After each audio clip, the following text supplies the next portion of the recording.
नमस्कार. परिसर फाउंडेशनच्या परिसंवाद या ऑनलाईन उपक्रमामध्ये आपणा सर्वांचं स्वागत. आज परिसंवादचा विषय आहे मिर्झा गालिब, काव्य आणि भूमिका. दिनांक 15 फेब्रुवारी हा मिर्झा गालिब यांचा स्मृतिदिन असतो. त्यानिमित्तानं आपण ही चर्चा घेतोय. मिर्झा गालिब आपल्या आयुष्यामध्ये कधी ना कधी आलेलेच असतात. त्यांचे बरेचसे शेर, मिसरे, आशा आपण वाचलेले ऐकलेले असतात. आजचा आपला उद्देश आहे की त्यांचं आयुष्य कसं होतं, त्यांची सैद्धांतिक वैचारिक भूमिका काय होती हे थोडं जाणून घेणं. आणि आज आपले वक्ते आहेत डॉक्टर मुजम्मिल सरकोत. मी त्यांचा थोडासा परिचय करून देतो. डॉक्टर मुजम्मिल सरकोत हे मुंबई विद्यापीठामध्ये उर्दूचे प्राध्यापक म्हणून काम करत आहेत. ते उर्दूचे अभ्यासक आणि लेखक आहेत. त्यांची 3 पुस्तकं प्रकाशित झालेली आहेत. त्यातलं पहिलं पुस्तक आहे आगा हशर काश्मीरी और बंबई का पारसी उर्दू थिएटर. दुसरा आहे वरक दर वरक आणि तिसरा आहे विजय तेंडुलकर शनाख्त की तलाश. त्यातलं आगा हशर काश्मीरी यांच्यावरचं जे पुस्तक आहे त्याला महाराष्ट्र स्टेट उर्दू अकादमीचा पुरस्कार मिळालेला आहे आणि वरक दर वरकला 2022 साली उत्तर प्रदेश उर्दू अकादमीचा पुरस्कार मिळालेला आहे. मी सरांना विनंती करतो की त्यांनी आजच्या विषयाला सुरुवात करावी. धन्यवाद सर. मला तुमच्या यूट्यूबवर आणि तुमच्या एक माध्यमावर मला इन्व्हाइट केला. मी तुमचं धन्यवाद करतो. आणि मी बघितले तुमचे व्हिडिओज, मला चांगले वाटले. It is a good initiative from your side. Mirza Ghalib ते जर म्हणणं झाले, मी आधीमध्ये थोडासा उर्दू पण बोलेन. हा काही मला बोले लागणार आहे. आवश्यकता येईल कधी कधी काही मध्ये. आणि माझी मराठी खूप छान नाही आहे. हा मी मानतो, मी कोकणातला आहे, माझी मराठी छान असले पाहिजे, पण तेवढी छान नाही आहे जेवढी तुमची आहे. तेव्हा मी पहिलेच जर माझ्या मराठीमध्ये तुम्हाला जर काही उचनीच वाटलं ते मी पहिलेच क्षमा मागतो आपल्याकडे. आणि मिर्झा गालिब हा असा आहे की कोणीही विचारला उर्दू शायरी या उर्दू कविता तर सबस्टिट्यूट मध्ये मिर्झा गालिबचं नाव येते. असं आहे. म्हणजे Mirza Ghalib is a substitute of Urdu शायरी. मिर्झा, त्यांचं नाव होता मिर्झा असदुल्लाह गालिब. त्यांचे 3 हे पेन नेम होते. त्यांना उर्दूतून म्हणतात तखल्लुस. एक होता असद, स्वतः त्यांचं नाव असदुल्ला होता, आणि एक असद तखल्लुस करायचे, ते तखल्लुस होता पेन नेम. दुसरा त्यांचा होता मिर्झा नौशा. नौशा आपण म्हणता नाही, शादी होते ज्याची त्याला नौशा म्हणता आपण. दुल्हा होता त्याला गुरुम. आणि त्यानंतर एक तिसरा तखल्लुसचा गालिब. ते गालिब तखल्लुसने जास्त ते प्रचलित झाले आणि फेमस झाले. ते मिर्झा गालिब 1797 ला 27 डिसेंबर 1797 ते आग्रा, ज्याला आज म्हणता, त्यावेळी त्याला अकबराबाद म्हणायचे, ते आग्राला त्यांचा जन्म झाला. आणि त्यानंतर ते मग दिल्लीला मायग्रेट झाले, स्थलांतर झाले दिल्लीला, आणि पूर्ण मग लाईफ त्यांची दिल्लीला केली. आणि दिल्लीला ते ज्या साली आपले गांधीजी चा जन्म झाला, ज्या साली, त्या साली त्यांची मृत्यू झाली. ते 1869 फेब्रुवारीला त्यांचा देहांत झाला. 1797 ते 1869, म्हणजे समजा की 72-73 वर्ष ते जगले. आणि ह्या 72-73 वर्षात आपण बघता की इंग्रज जे होते, इंग्रजांनी इथली जी एक व्यवस्था होती मोगलांची, त्याचा सर्वनाश करून त्यांनी आपला राज्य स्थापित केलेला. 1857 एक एंडिंग स्टोन होता, त्या त्यांनी मारले. आणि त्यानंतर मग इंग्रजांचा राज झाला. आता हा दौर आहे की मोगलांचा एक पडता दौर आहे, एक पडती बाजू आहे मोगलांची, आणि एक अंग्रेजांचा एक डेव्हलपिंग एक त्यांचा पार्ट आहे. ह्या दोन पार्ट मध्ये त्यांची लाईफ आहे मिर्झा गालिब. आता मिर्झा गालिबचा मराठीशी काय कनेक्शन आहे, मी तुम्हाला एक खूप इंटरेस्टिंग गोष्ट सांगतो. मिर्झा गालिबचे जे बाबा होते त्यांचं नाव अब्दुल्ला होता, अब्दुल्ला बेग, आणि त्यांचे काका होते त्यांचं नाव होतं नसरुल्ला बेग. हे ज्यावेळी अंग्रेजांची मुकम्मल हे झाली नाही होती, अकबराबादवर कब्जा झालेला नव्हता, त्याच्या अगोदर अकबराबादवर मराठ्यांचा राज होता. अच्छा. झांसी, अकबराबाद आणि काही आपल्याला माहिती आहे की नादिरशाह दुर्राणी आणि जे बाहेरचे जे दोन आले, नादिरशाह दुर्राणी आणि अहमदशाह अब्दाली, यांनी जे 1739 ते 1740 ते 1770 पर्यंत जी एल्गार केली हिंदुस्थानवर, त्यामध्ये खूप अस्थिर झाला मोगल काल, मोगल सल्तनत खूप अस्थिर झाले. त्या अस्थिरतेला स्थिरता आणण्यासाठी आणि ह्या अब्दाली आणि ह्या लोकांना, बाहेरच्या लोकांना भारतातून बाहेर पळवण्यासाठी भारताच्या वेगवेगळ्या प्रांतांची जे छोटी छोटी शक्ती होती, ती शक्ती तिथे लागलेली होती. मोहम्मद शाह रंगीले ज्याला म्हणतात, 13वे जे मोगल बादशाह होते, त्यांच्या काळातला हा सर्व झाला. ते त्यानंतर मग त्यावेळी हे ना, हे मी पानिपतच्या अगोदरची बात सांगतोय. ते कारण पानिपतला मग मराठा फौज गेलेली पुढे, आणि मग ती त्यांचा हार झाली. ते आपण काही विश्वास नागरे पाटीलचा एक जबरदस्त नॉवेल आहे त्यावर, ते तुम्ही पण वाचला असाल, आणि मराठीत नॉवेल आहे, जखीम मोठा नॉवेल आहे. ते ती एक वेगळी तारीखी ही आहे. ते मोगल सल्तनतला वाचवायसाठी पण मराठ्यांनी एक पहल केलेली होती त्यावेळी, कारण हे बाहेरची शक्ती त्याला बाहेर पाठवायची होती. ते त्यावेळी अकबराबाद हा मराठ्यांच्या ह्या होती, मराठी एक मोठी ताकद झालेली होती त्यावेळी, मोठी ताकद झालेली होती. आणि पुढाकार त्यावेळी जर आणखी पुढाकार घेतले असते ते होऊ शकते ते दिल्लीच्या यावर काबीज पण झालेले असते, पण ते नाही झालं. ते खैर ते एक वेगळा चर्चेचा टॉपिक आहे.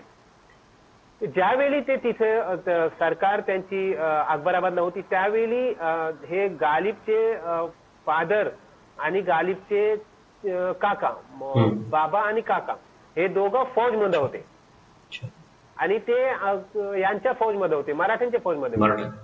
मग त्यांचे बाबा, गालिबचे बाबा अब्दुल्ला बेग जे ना, ते तिथून नोकरी सोडून ते गेले पंजाबला, आणि तिथंच त्यांना एक जंग मध्ये ते मृत्यू पावले. पण नसरुल्ला बेग ज्यांचे काका होते ते मराठी फौजचे तिथे सुभेदार होते. आणि मग ज्यावेळी अकबराबादला मराठा सामंताशी त्यांनी घेतला, इंग्रजांनी आपल्या ताब्यात घेतला त्याला, तेव्हा पण ते मग इंग्रजांची मतलब ही कन्वर्टेड इंटू नेक्स्ट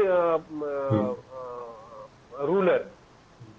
ते त्यांची पोझिशन चेंज नाही झाली. अगोदर ते मराठ्यांच्या एवढे, जसं आपल्याकडे कसं असते, एक नोकरशाह असतो, तो नोकरशाह असतो ना. जरी काँग्रेस आली तो नोकरशाह असणार, बीजेपी आली नोकरशाह असणार, शिवसेना आली नोकरशाह असणार. तसेच त्यांची पोझिशन त्यांची तशीच राहिली. आणि मग ते हे मराठीचा एक कनेक्शन गालिबच्या खानदानशी असा आहे, गालिबच्या फॅमिलीशी असा आहे. अच्छा, त्यानंतर की ही एक वेगळी एक स्टडीची वार्ता आहे, एक गोष्ट आहे की गालिबचा पूर्ण खानदान हा जंगजू होता. जंगजू मतलब वॉरियर होता. पण मिर्झा गालिबनी कधीही कुणाशी तुम्ही सांगा झगडा केलेला, या तुम्ही सांगा वाद केलेला, या तुम्ही सांगा कुठे जंग मध्ये सामील व्हायसाठी कधीही त्यांनी प्रयत्न केलेला नाही. एक त्यांची जी प्रकृती होती ती त्यांची प्रकृती फक्त आणि फक्त लिटररी होती. म्हणजे त्याचे बाप शूरवीर, त्याचे काका शूरवीर, पण ते कधीच त्यांनी असं कधी ग्रहिती नाही धरले की मी असल्या कुठल्या खानदानवरून आलेला आहे आणि मला असं काही केले पाहिजे. ते फक्त वाचायचे आणि लिहायचे. त्यामध्ये आपण सांगू शकता की त्यांनी आपलं खानदानचं नाव, त्यांनी आपल्या फॅमिलीचं नाव मोठं केलं, खूप मोठं केलं. वयाच्या कुठल्या साधारण वर्षापासून त्यांनी लिहायला चालू केलं आणि कशी कशी त्यांची डेव्हलपमेंट झाली? यामध्ये असं आहे की ते जेव्हा 12-13 वर्षाचे होते, 12-13 वर्ष, 13व्या वर्षात त्यांचं लग्न झालं. ही एक आणखी इंटरेस्टिंग गोष्ट आहे. 13व्या वर्षात त्यांचं लग्न झालं. अमीरन दी त्यांची वाईफ होती. दिल्लीलाच राहायचे ते लोक. यांचं लग्न झालं दिल्लीला, मग ते दिल्लीलाच राहिले. दिल्लीच्या मग ते कधी इथं गेले नाही. आता त्यांचा घरबार कसं चालायचा, सगळ्यात मोठा जो प्रश्न आहे तो हा प्रश्न आहे की त्यांचा घरबार कसा चालायचा. त्यांचा जसं आता आपण सकाळी उठलं का आपल्याला टेन्शन असते की घरी काही पैसे आणून द्यायचे आहेत, काही हे आणून द्यायचे, तसा गाडीचा कसं काही चालायचा.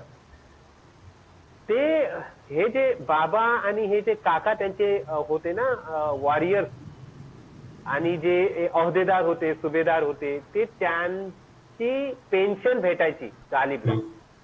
आणि पेन्शन काही कमी नाही पेन्शन होती. त्यांची पेन्शन असायची 10,000 वर्षाचे. त्यावेळी 10,000 रुपये म्हणजे मोठी अमाऊंट झाली. वर्षाचे 10,000. पण गालिबची लक बघा काय, की गालिबच्या ससुरालचे एक मोठा ससुरालचा एक मोठा व्यक्ती होता तिथं, जो फिरोजपूर झरका एक आहे दिल्लीच्या जवळ, तिथला तो जमीनदार होता समजा. त्यांनी सांगितलं की गालिब जो आहे आता बालिग नाही आहे, तो अजून टीन एज मध्ये आहे, तेव्हा त्याचे पैसे इंग्रजी हुकूमत त्यावेळी स्थापित झाली समजा. आणि पहिले दरबारचंद पण काही यायचा, दरबार मतलब मोगलिया दरबारचंद पण काही वजीफा यायचा. आणि मग इंग्रजांनी पण ते चालू ठेवले. ते गालिबला हे पैसे यायचे, पण सॉरी ते जे त्यांचे एक नातेवाईक होते, त्या नातेवाईकांनी जे जमीनदार होते, जे त्या एरियाचे हेड होते, त्यांनी इंग्रजी सरकारला सांगितलं की इतकी मोठी रक्कम हा मुलाला देऊ नको, हा मुलगा काय करेल. गालिबचा एक आणखी भाऊ होता युसुफ नावाचा, तो दिमागी थोडासा ठीक न होता, मग त्याचं मरण झालं, मग मृत्यू झाला त्याचा लवकरच. ते हा एकटा आहे आणि हा बराबर हे नाही करणार, पैसेचा हिसाब नसेल तर तुम्ही माझ्याकडे द्या, मी यांना पैसे देत आहे, पूर्ण नातेवाईकांना आणि पूर्ण फॅमिलीला मी पैसे देत आहे. तर त्या पैसे त्याच्यातून 10,000 त्याच्याकडे घ्यायचे. ते 10,000 मधून गालिबच्या पूर्ण फॅमिलीला तो 3,000 रुपये द्यायचो. आणि त्यामधून पण 3,000 पण मोठी रक्कम झाली सर. त्यावेळी सर 10 रुपये आणि 5 रुपये हे पगार असायचा नॉर्मल माणसांचा. 5 रुपये, 10 रुपये, 15 रुपये असं पगार असायचा. ते यांना त्यांनी पैसे यांना दिले नाही पूर्ण, त्यांनी ठेवले. आणि मग यांना 3,500-3,500 रुपये यांच्या पूर्ण फॅमिलीला देतात. त्यामधून मग गालिबला वर्षाचे 750 रुपये भेटायचे. वर्षाचे 750 म्हणजे आपण जर लावला ते 60-70 रुपये, 60-65 रुपये होतातच. 60 रुपये धरा, 60 रुपये पर महिना, पर मंथ. गालिबनी कधी कुठं नोकरी केलेली नाही. मिर्झा गालिबनी कधी कुठं नोकरी केलेली नाही. एकेवेळी अशी नौबत आलेली की त्यांना नोकरीचा ऑफर आलेला. जुनी दिल्ली कॉलेज होती, जुनी दिल्ली कॉलेज 1825 तिचं निर्माण झालेला होता दिल्लीला, आणि थॉम्सन त्याचे प्रिन्सिपल होते. त्या कॉलेजला 1840 ची बात सांगतो मी, ही वार्ता सांगतो 1840 ची. म्हणजे त्यावेळी गालिबची एज असेल माझ्या एवढी, म्हणजे 42-43 वय होती त्यांची. ते तिथं प्रिन्सिपल होते थॉम्सन. ते तिथं पारसी चे एक प्राध्यापकची एक वेकेन्सी होती. आता त्यावेळी काय नेट, पीएचडी ही या बीएड वगैरे असं काही अनिवार्य होतं नाही. ते थॉम्सननी विचारला आपल्या स्टाफला की दिल्लीमध्ये पारसीचे किती लोक आहेत जे विद्वान आहेत. ते त्यामध्ये 3 जणांचं नाव फायनल झाला. एक मिर्झा गालिबचा, एक इमाम बख्श सौबाई हे पण एक शायर होते, आणि एक मोमीन खान मोमीन हे पण शायर होते. वो जो हम में तुम में करार था तुम्हें याद हो कि न याद हो, वही यानी वादा निबाह का तुम्हें याद हो कि न याद हो, ते मोमीन खान मोमीन. त्याचे 3 लोकांची नावा प्रोफेसर थॉम्सन, प्रिन्सिपल थॉम्सनच्या समोर आणले गेले. प्रिन्सिपल थॉम्सननी सर्वोपरी गालिबला इन्व्हिटेशन पाठवला की तुम्ही या आणि इथं इंटरव्ह्यू साठी या तुम्ही. अच्छा, त्यावेळी गालिब आहे ना दरबारमध्ये जायचे. दरबारमध्ये म्हणजे बहादूरशाह जफरच्या दरबारमध्ये जायचे. त्यांना बहादूरशाहनी काही काम दिलेला होता. काम काय दिलेला होता की मोगलिया जे बादशाह होते त्यांची एक हिस्ट्री एक लिहून ठेवा, असं काम त्यांनी दिलेलं होतं. आणि बहादूरशाह जफरचे जे बहादूरशाह जफर पण शायर होते तुम्हाला माहिती आहे, आणि बहादूर जफरचे जे उस्ताद शायर होते है ना, ते जौक होते. जौक, शेख इब्राहिम जौक. ते उस्ताद शायर होण्याची मोहलत गालिबला भेटली नाही, सवलत गालिबला भेटली नाही. पण जी पण काय पोझिशन भेटली त्या पोझिशननी थोडा बहुत पैसा यायचा गालिबला. ते मेहर निमरोज, मग पुढे जाऊन त्यांनी एक पुस्तक लिहिले मेहर निमरोज. त्या पुस्तक मध्ये ही पूर्ण हिस्ट्री, मोगलिया दौरची हिस्ट्री त्यांनी महफूज केली, मतलब प्रिझर्व केली. ते मी सांगत होतं की कॉलेजला, कदीम दिल्ली कॉलेजला त्यांना बोलवले गेला. आता बोलवले गेला ते आले, एक्केवर बसले आणि एक्केवर बसून कॉलेजला पोचले. पण ते त्या एक्केवरून उतरत नव्हते. ते कॉलेजचं दरबान त्यांनी बघितलं थोडे वेळ की एक एक्का येऊन असा उभा आहे, ना कोण उतरते ना एक्का जाय पुढे. तर त्यांनी तो पुढे आला, तो बोले काय आहे. गालिबनी सांगितले की जा आणि आपल्या प्रिन्सिपलला सांग कि मिर्जा गालिब आलेले आहेत, जाइए और कहिए कि मिर्जा गालिब आए हैं. तो दरबान बोला ठीक आहे. आता दरबान गेला प्रिन्सिपल कडे आणि सांगितलं की सर वो मिर्जा गालिब आए हैं, वो आपको वो वहां गेट के पास आपका इंतजार कर रहे. ते प्रिन्सिपलने सांगितले की मिर्झा गालिबला सांगा तुम्ही आता एक उमेदवारच्या पोझिशनने तुम्ही आलेला आहात इथं. आता तुम्ही स्वतः आत या. तुम्ही जर इथं रिक्रूट झाला तर मग आम्ही तुम्हाला वेलकम करायला तिथे येऊ, दरवाजेजवळ आम्ही तुमचा वेलकम करायला गेटवर येत जाऊ. पण आता तुम्ही एक इंटरव्ह्यू साठी उमेदवार आहात तर तुम्ही स्वतः आत या, मी इथं वाट पाहतोय. आता दरबान हा निरोप घेऊन तो आला तिथं आणि त्यांनी सांगितलं गालिबला की प्रिन्सिपलने ऐसा का आहे आपको. ते गालिबने सांगितलं की माझी एक रिस्पेक्ट आहे आणि ती मला असं वाटलं की मी कॉलेज जर जॉईन केला ते त्या दरबारला मी जातो, ती माझी जी रिस्पेक्ट असते त्याच्यापेक्षा जास्त रिस्पेक्टफुल इथं, म्हणून मी इथं आलो.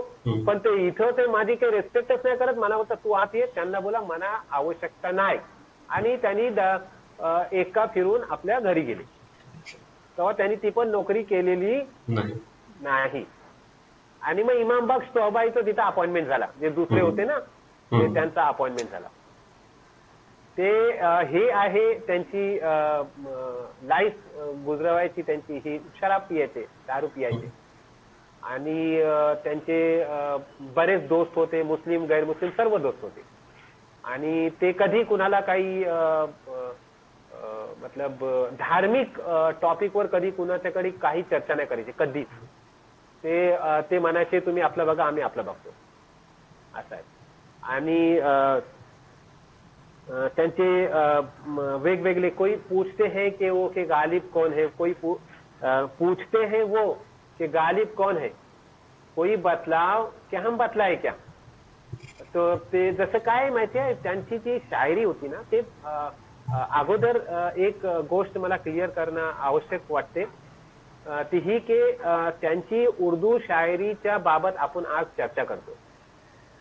पण ते ज्यावेळी ते हयात होते, ज्यावेळी ते तिथं होते दिल्लीला, त्यावेळी फारसी शायरीचा चर्चा जास्त होता. आणि फारसी जबान आपली एक मतलब सांगा तुम्ही सरकार मान्य जबान होती, भाषा होती, सरकारी भाषा होती.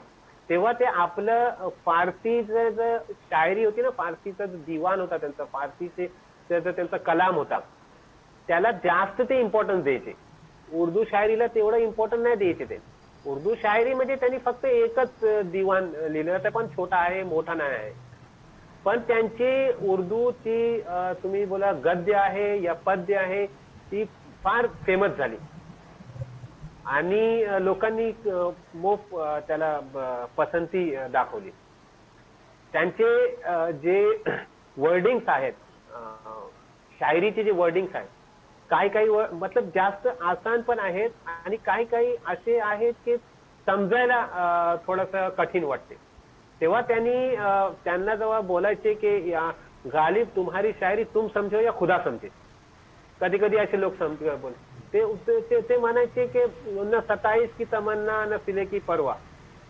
ते मला तुमच्या 27ची पण मला तमन्ना नाही, तुमच्या सिलेची पण परवा नाही, मी काय म्हणतो तर मला माहिती आहे, तुम्ही नाही समजला दुसरा कोण समजेल. अशी त्यांची ही प्रवृत्ती होती. आणि त्यांनी कधी नोकरी नाही केली. त्यांना मुलं झाली पण ते मुलं जगली नाही कुठली, एकही मूल त्यांचं जगला नाही. 6 का 7 मुलं झाली, सर्व त्यांना हे झाले, मरण पावले. आणि आणखी एक गोष्ट त्यांच्या बाबत मी सांगतोय, मिर्झा गालिबनी कधी प्रॉपर्टी विकत घेतली नाही. जो पण काय पैसा यायचा दारूमध्ये आणि दावतीमध्ये उडवायचे. आणि ते हमेशा रेले, जे पण काय रेले दिल्लीला रेले त्यांनी किरायावर रेले, ते रेंटवर राहिले, विकत घेतलं नाही. हवेलीमध्ये राहायचे, राहायला एकदम पॉश एकदम, आणि जास्त एकदम मोठी जागा पाहिजे होती त्यांना. पण कधी त्यांनी विकत घ्यायचं नाही, कधीच हे ठेवला, झंझटच नाही ठेवला. पुस्तक पण ते पुस्तक बरीच वाचायचे, पुस्तक कंटिन्यू वाचायचे. एक फारसीची एक डिक्शनरी लिहिली गेलेली होती, त्या डिक्शनरीचं नाव होता बुरहान काते. ते त्यांनी ती डिक्शनरी पुरी वाचली. त्यानंतर त्यांना वाटलं की ह्या डिक्शनरीमध्ये बरेच खामी आहेत, बरेच मिसइन्फॉर्मेशन्स आहेत. तेव्हा त्यांनी त्याच्या आन्सरला एक आणखी डिक्शनरी लिखली आणि त्याचं नाव, ती डिक्शनरी ती बुरहान काते यांनी लिहिली, काते बुरहान. बुरहान काते मतलब त्याची मानी अशी होते की बुरहान मतलब दलील, काते मतलब कट करणारी दलील. अशी दलील जिला कट करू शकत नाही, मतलब अशी मजबूत दलील, आता ह्या दलीलच्या पुढे तुम्ही काहीच बोलू शकत नाही, असं बुरहान काते यांनी जी पुस्तक लिहिली त्याचं नाव होता काते बुरहान. तुमची प्रत्येक दलील मी काटतो, असं यांच्या पुस्तकाचं नावाने लिहिलं.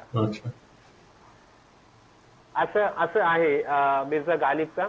अच्छा, त्यानंतर त्यांच्या उर्दूचं जे रायटिंग वर्क्स जे आहेत पद्यमध्ये, मतलब प्रोजमध्ये त्यांची जी रायटिंग आहे ते त्यांचे लेटर्स आहेत. त्याचं मराठीत पण इंदुमती शिवरेनी त्याचं मराठीतलं ट्रान्सलेशन केलेलं आहे, तुम्ही बघू शकता. त्यानंतर मिर्झा गालिबवर मराठीतलं आपले सेतू माधवराव पगडी होते, माहिती असेल आपल्याला. त्यांनी बराच काही त्यांचं गालिबचं शायरी आणि गालिबचं कलाम त्यांनी मराठीतलं ट्रान्सलेट केलेलं आहे. आता आहे ना मराठी साहित्य परिषद एक आहे हैदराबादला, त्या मराठी साहित्य परिषदनी यांचं एक कलेक्शन प्रकाशित केलेलं आहे सेतू माधवराव पगडीचं. त्या कलेक्शन मध्ये 2 व्हॉल्यूम जे आहेत ना ते 5 ते 6 व्हॉल्यूम मध्ये आहे त्या कलेक्शन त्यांचं सेतू माधवराव पगडीचं. आणि त्यामध्ये 2 व्हॉल्यूम आहेत ते उर्दूच्या रायटर्सवर त्यांनी लिहिलेले ते व्हॉल्यूम आहेत, ते मराठीमध्ये लिहिलेले आहेत. ते त्यामध्ये गालिबचा एक मोठा हिस्सा आहे, त्यामध्ये तुम्ही बघू शकता. ते असं आहे गालिबचं जीवन, आणि असे आहे गालिबची लाईफ, आणि असं आहे गालिबची शायरीचं हे दौर. गालिबचे त्यावेळी गालिबच्या वेळी असा असायचा की एक शायर असायचा, त्याचे स्टुडंट्स असायचे, शागिर्द बोलायचे. ते गालिबचे एक शागिर्द होते अल्ताफ हुसेन हाली. गालिबला गालिब बनवण्यामध्ये अल्ताफ हुसेन हालीचं जास्त योगदान आहे. कसं, जेव्हा गालिब मरण पावले त्यावेळी त्यानंतर गालिबच्या वरती पहिली पुस्तक लिहिणारे अल्ताफ हुसेन हाली, यादगारे गालिब लिहून त्या नावाने. आणि मग त्यांनी सांगितले की गालिब एक असा महान व्यक्ती होता आणि त्यांनी त्यांनी कार्य केलंय. कारण त्यावेळी गालिब हयात होते, त्यावेळी त्यांना त्यांची जी फारसी शायरी होती त्याचा इम्पॉर्टन्स होता, आणि त्यांची एक अशी लाईफचा एक प्रोसेस होता की त्यामध्ये ते कुणाची पर्वा नाही करायची आणि आझाद लाईफ गुजरावायची त्यांनी जो प्रयत्न केला त्याचा पण रेस्पेक्ट होता सोसायटीमध्ये. पण ते शराब वगैरे पियायचे ना, ते तिन्ही जरा थोडंसं त्यांचा एक निगेटिव्ह हे पण पब्लिक मध्ये होता. आता याच संदर्भात आहे ना बरेच काही जोक्स पण आहेत गालिबच्या संदर्भात, गालिबच्या संबंधात. तसं एक आहे की रमजानचा महिना होता, रमजान माहिती आहे तुम्हाला, रोजा असते त्यावेळी हे नाही करत, पूर्ण दिवस उपाशी असतात. ते एकेवेळी रमजानचा वेळ होता आणि एक गालिबला भेटणारा एक मौलवी, त्यांना गालिबला भेटायचा होता, ते आले मौलवी आणि त्यांनी घरात विचारले की मिर्जा साहब है, सांगितले की हाँ वो उस हुजरे में है. एक रूमला, हुजरा मतलब रूम, एक त्यांचा स्पेशल रूम होता ज्यामध्ये ते जाऊन आपल्या बेतकल्लुफ दोस्त जे यायचे त्यांच्यासोबत ते बसायचे. हे गेले तिथे, मौलवी ते आलेले होते ते आणि ते गेले आणि तिथं त्यांनी बघितले की गालिब आणि त्यांचे एक दोस्त होते, गैर मुस्लिम दोस्त होते, ते शराब पित होते, ते दारू पित होते.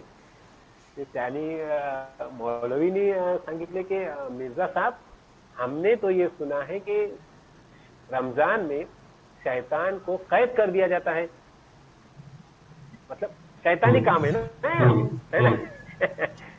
गालिब म्हणतात, मौलवी साहब आपने सही सुना, यही वो कमरा है, यही वो हुजरा है जिसमें शैतान कैद होते हैं.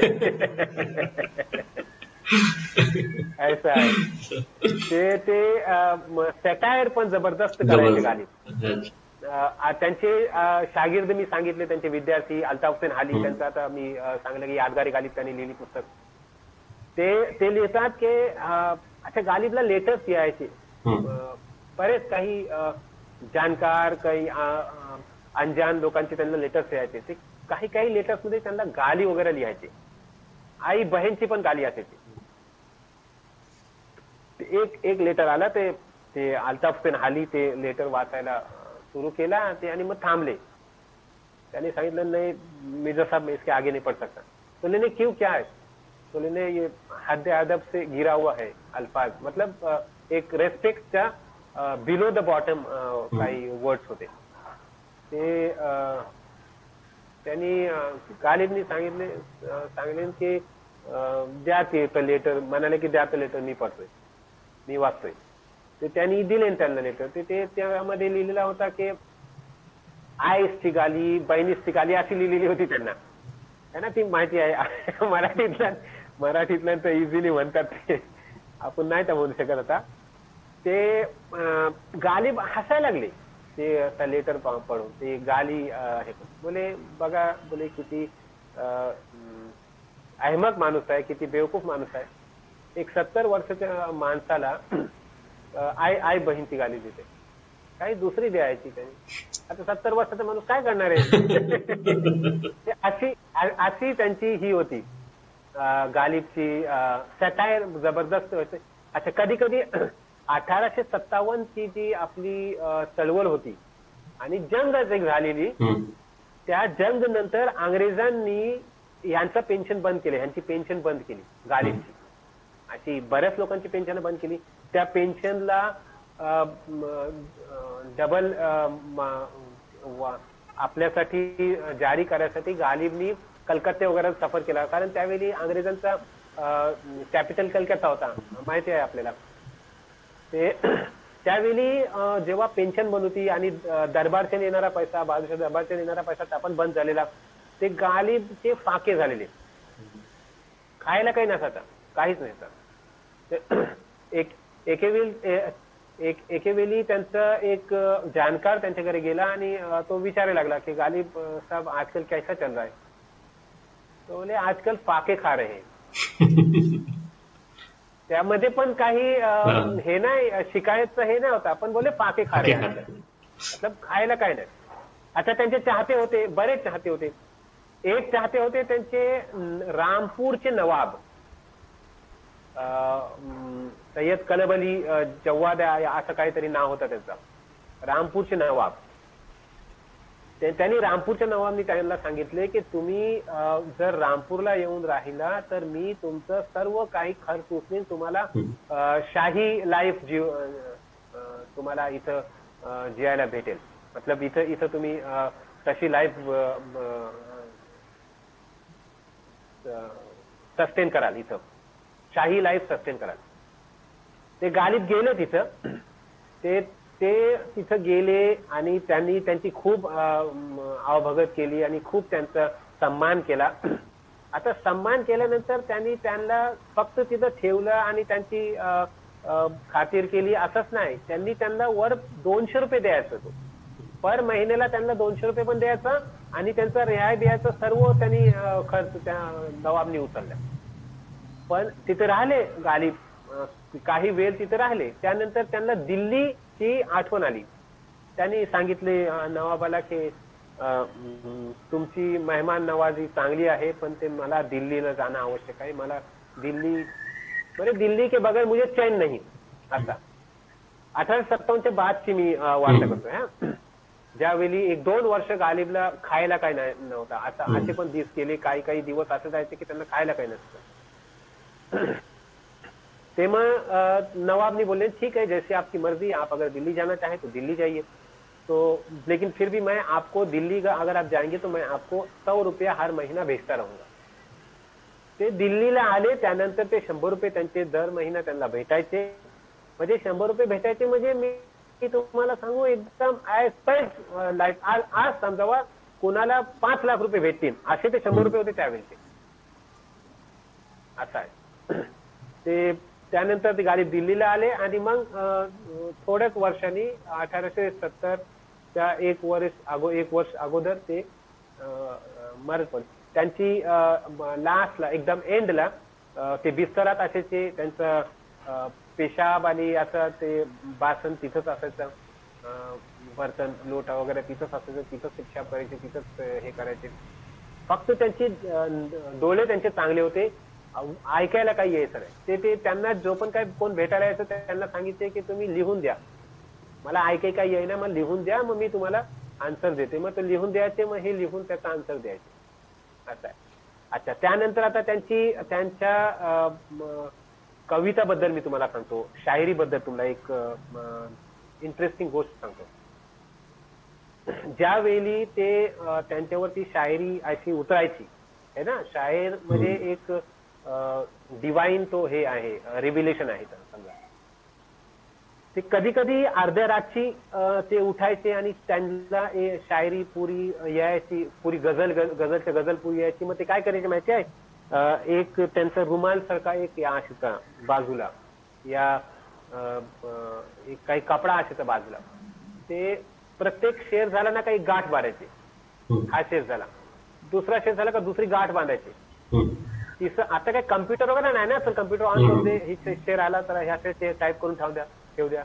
मोबाईल पण नव्हता असा की चला मोबाईलवर टाईप करून ठेवू द्या. आणि कलम दवात होता पण लाईट नव्हती तेवढी, मग ती लाईट पेटवा आणि मग ती शमई पेटवा आणि मग हे करा आणि मग ते करा, ते तितकं नाही. ते मग ते असं करायचं, गाठ बांधायचे. ते असे 7-8 शेर 10 शेर त्यांचे व्हायचे, 12 शेर जितके पण शेरची ती गझल असायची ते, आणि मग ते त्याला ठेवायचे तिथे आणि झोपायचे. आणि मग सकाळी उठल्यावर ते जसं जसं एक एक गाठ खोलायचे तसा तसा तो शेर त्यांच्या डोक्यात यायचा आणि मग ते त्याला लिहून काढायचे. हा त्यांचा प्रोसेस होता गालिबचा शेर लिहायचा. त्यानंतर त्यांच्या शायरीमध्ये काय आहे, त्यांच्या शायरीमध्ये तुम्हाला तसवूफ भेटेल. तसवूफ म्हणजे धार्मिक एक जो टच असते, जे सुफीझम माहिती असेल आपल्याला, भक्तीचा जरा थोडासा एक तो हे आहे. तो ये मसाइल तसवुफ ये तेरा बयान गालिब, तुझे हम वली समजते जो न बादाखोर होता. म्हणजे तू जर दारू पिणारा नसतोस त्याने तुला वलीच समजला असता. इतकी चांगली चांगली तुझी पोएट्री आहे आणि इतके चांगले तुझे हे आहेत, खयालात आहेत. ते कुछ न होता तो खुदा होता, डुबोया मुझको होने ने न मैं होता तो क्या होता, असे बरेच त्यांचे शेर आहेत. ढांपा कफन ने दागे अयूबे बरहंगी, मैं वरना हर लिबास में नंगे वजूद था. ये लाश बेकफन असदे खस्ता जाकी है, हक मगफिरत करे अजब आजाद मर्द था. त्यानंतर मेरी तामीर में मुजमिर है एक सूरत खराबी की, हयूला बर्क खरमन का है खूने गर्म दहका का, खामोशी में निहा खू गुश्तला खू आरजुए है, चरागे मुजदा हूं मैं बेजुबा गौरे गरीबा का. असे बरेच त्यांचे शेर आहेत. आणि एक शेर त्यांचा ते सांगतात की बाजी चहे अतफाल है दुनिया मेरे आगे, होता है शबो रोज तमाशा मेरे आगे. बाजीचे अतफाल मतलब लहान मुलाचं गार्डन. ही जी दुनिया आहे, ह्याचं जग आहे, तर माझ्या सामने एक लहान मुलाचं गार्डन आहे. होता है शबो रोज तमाशा मेरे आगे. इथं जे पण काय होते तर मला माहिती आहे काय काय नाही, तर इतका मला तजुर्बा झालेला आहे. अच्छा, त्यांच्यावरती हे जे रंज, हे जे तकलीफे आलेली, त्यांनी कधी त्यांना असे कडवट अंदाजनी त्यांना व्यक्त नाही केला. काय म्हणतात माहितीये, रंज से खुगर हुआ, माने मी सांगतोय, हा पहिले मी शेर बोलतोय मग तिच्यात माने सांगतोय. रंज से खुगर हुआ इंसान तो मिट जाता है रंज. मतलब रंज मतलब तकलीफ माहिती आहे, खुगर मतलब त्याचा तो हॅबिच्युअल झाला है ना, त्याला ती आदत पडली. रंज का खुगर हुआ इंसान तो मिट जाता है रंज. जर ज्याला रंज बर्दाश्त करायची, ज्याच्यावरती तकलीफे येतात, त्याला त्याच्यावरती इतकी आली की त्याला आता त्याचं काही वाटतच नाही. मुश्किलें इतनी पडी मुझ पर की आसा हो गई. आता मला जे पण काय मुश्किल येतात, जे पण काय परेशानी येतात, ते मला परेशानी वाटतच नाही आता. I enjoy those troubles and those problems. हे त्यांच्या शायरीचं हे होता मेन. त्यांच्या शायरीमध्ये जे पण काय, तुम्ही जर मला परवानगी दिली ती मी त्यांचं बघा हे मी तुम्हाला दाखवतोय. दिवाने गालिब आहे हा त्यांचा आणलेला आहे. आणि दिवाने गालिब यामध्ये त्यांची शायरी आहे, त्यांची गझला आहेत, उर्दू गझला आहेत, आणि बरेच काही शेर आहेत जे मी छाटून काढलेलं आहे आपल्या प्रेक्षकांसाठी. ते तुम्ही जर मला हे दिला, परमिशन दिला, ते मी थोडेसे वाचतो. नक्की सर, आवडेल आम्हाला. हा, आणि हे ते आहेत ना जे जास्त फेमस नाही आहेत. तुम्हाला फेमस ते माहिती आहे ना, गालिब निकम्मा कर दिया वरना हम भी आर्मी से काम के, ते असे फेमस नाही आहेत मी आता सांगतो ना. पण ते कसे ह्युमन सायकोलॉजीला कसे टच करतात ते बघा.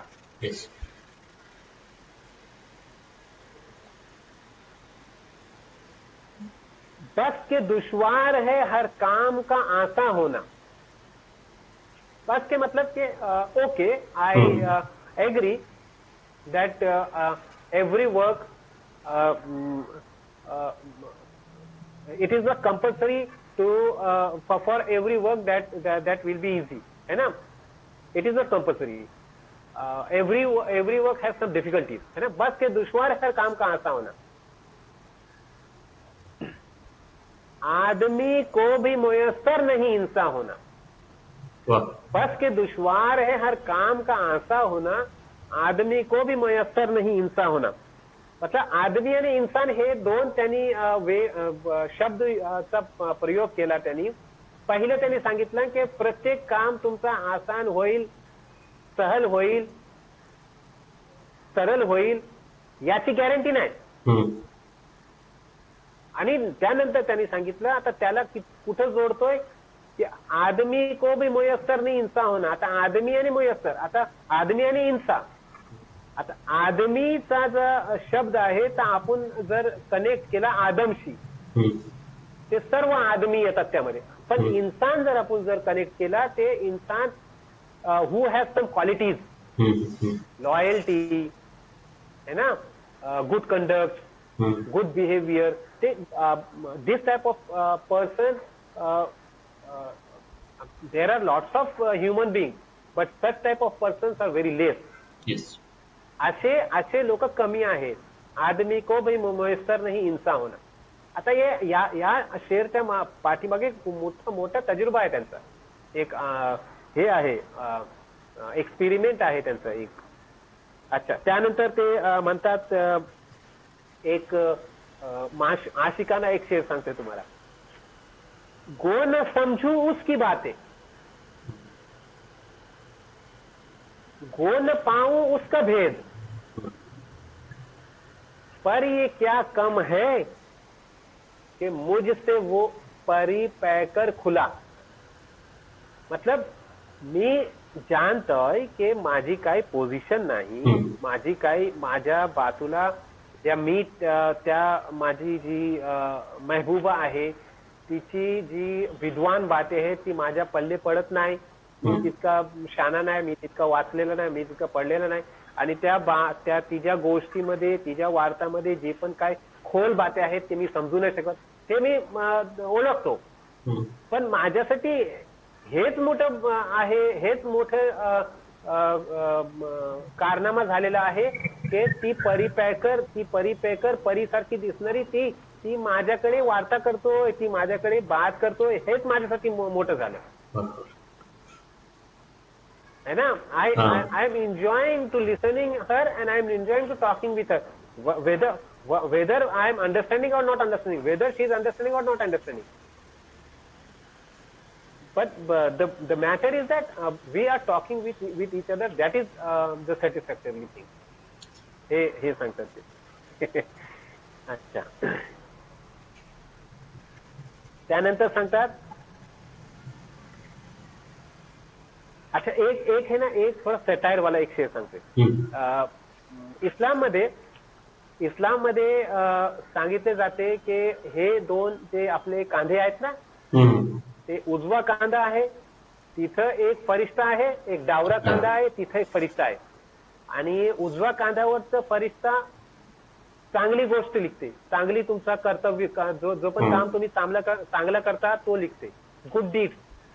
आणि जर लेफ्ट हँड वर जो फरिश्ता आहे तो बॅड डीड्स लिखते, खराब जी कामं आपण करतात ती लिखते. आणि तो सर्व दफ्तर आपल्या वरती परमेश्वराकडे जाणार आणि जेव्हा आपण मरण पाहणार तेव्हा आपल्याकडे ते दफ्तर येणार की तुम्ही हे केला होता, तुम्हाला आठवण असेल नसेल, फरिश्त्याने लिहिलेला. गालिब म्हणतात पकडे जाते हे फरिश्तों के लिखे पर नाहक. हा, आणि असा शेर आहे ना, हो हिंदुस्थान मध्ये राहणाराच माणूस लिखू शकतो. आता बघा हा शेर पुढे काय तो, पकड़े जाते हैं फरिश्तों के लिखे पर नाहक, आदमी कोई हमारा दमे तहरीर भी था. आमचा हे काही लिहिणारा आमचा पण मुन्शी होता काय, आमचा मुन्शी नव्हता. ते फरिश्ते होते, त्याचे वर मतलब परमेश्वराचे होते ना फरिश्ते, आमचे नाही आहेत. आमचं जर असतं ते आम्ही काहीतरी जुगाड केला असता आपल्याकडे. तुम्ही सांगितलं ना, हा असा शेअर फक्त हिंदुस्थानचाच तयार लिहू शकतो. बरोबर. वर्ल्ड मध्ये कुठे नाही कोण लिहू शकेल. पकड़े जाते हैं फरिश्तों के लिखे पर नाहक, आदमी कोई हमारा दमे तहरीर दिखता. अच्छा, एक थोडासा याचा शेर सांगतोय तुम्हाला. कयामत माहिती आहे तुम्हाला? कयामत है ना, ते बघा. हे कयामत त्यांच्यासाठी कयामत काय आहे? थोडासा आशिकाना शेर आहे हा. जाते हुए कहते हैं कयामत को मिलेंगे, जाते हुए कहते हैं कयामत को मिलेंगे, क्या खूब कयामत का है गोया कोई दिन और. क्या खूब कयामत का है गोया कोई दिन और. मतलब आता तुम्ही जाता तेच माझ्यासाठी कयामत झालेली आहे. आता काय आहे ना, किती जबरदस्त हे आहे. अच्छा, त्यानंतर हालाकी गालिब राहिले चांगल्या घरात, मोठ्या कोठीत राहायचे, पण तरी सुद्धा कधी कधी खाया प्यायला नसला की तुम्ही किती पण मोठ्या कोठीत राहा, तुम्हाला ती कोठी ती जंगलच वाटते. जर पोट भरलेला नसला, आता आपल्याला माहिती आहे कधी कधी आपल्या निदर्शनात येते की हिरोईन या हिरो या कुठला दौलतमंद माणूस जो आहे ना, तो या स्त्री या पुरुष मरण पावला आपल्या फ्लॅटमध्ये, लाखो कोट्यावधी त्याच्याकडे पैसा, पण ते मरण पावला आणि कळते की याच्याकडे खायलाच नव्हतं, 2 दिवस उपाशी होता, निजला तो उठलाच नाही. असं कधी आपल्या समोर येते. ते गालिब म्हणतात की आपल्या घरची एकेवेळी त्यांना असंच काहीतरी एक पोटात काही नव्हता, पाका खाते हे त्यांनी सांगितले होते, आणि असे काही दिवस चालत होते त्यांचे. त्यावेळेचा त्यांचा एक शेर आहे. ते म्हणतात की कोई वीरानी सी वीरानी है, दस्त को देख के घर याद आया. मतलब काय ही बर्बादी आहे, काय ही हे आहे. तर समजा मी एक दस्त मतलब जंगल, अच्छा, मी जंगल बघितलं आणि माझं घर बघितलं, तर मला असं वाटतं जंगल पण तोच आहे आणि घर पण तोच आहे. हे ठिकाण नाही, सुकून नाही, असं आहे. त्यानंतर एक आणखी तुम्हाला थोडस शेर ऐकवतोय. आहेत बरेच काही मी काढले खास आपल्या साठी आणि आपल्या प्रेक्षकांसाठी. अच्छा, एक आहे मतलब छोटासा शेर आहे पण जबरदस्त आहे. कहते हैं जीते हैं उम्मीद पे लोग, बोलता ना आपण उम्मीदवर जगता. कहते हैं जीते हैं उम्मीद पे लोग, हमको जीने की ही उम्मीद नहीं. अरे खाली म्हणतात हमको जीने की ही उम्मीद नहीं. अच्छा, एक है ना, मला स्वतः आवडतो हा शेर.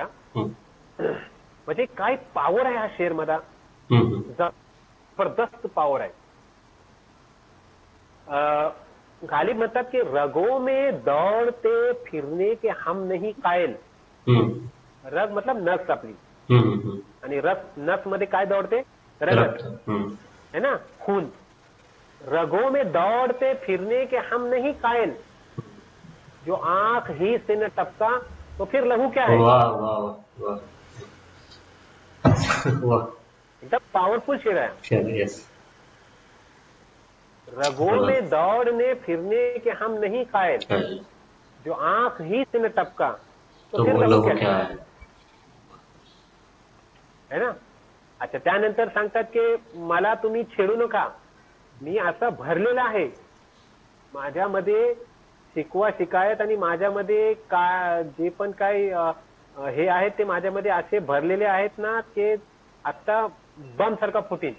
पण त्याला ते कसा म्हणतात, पुरहू शिकवे से यूं राग से जैसे बाजा.